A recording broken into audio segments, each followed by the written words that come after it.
Inaasahang magkakaroon ng wage increase ang mga manggagawa ng Taiwan kabilang ang mga kababayan nating overseas Filipino workers simula sa unang araw ng Hulyo. Ang minimum wage sa nasabing bansa ay nasa 19,047 new Taiwan dollars o katumbas ng 28,350 pesos. Ito ay madadagdagan ng mahigit 200 new Taiwan dollars, kaya papatak ang bagong minimum wage sa 28,686 pesos.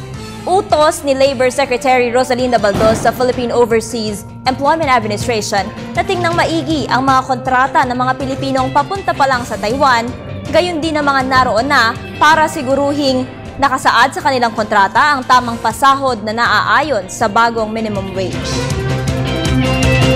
Tiyakin din ng mga OFW na pupunta sa Taiwan na ang pasweldo na kanilang matatanggap ay yung sang-ayon sa sinasabi na ng Council for Labor Affairs ng Taiwan.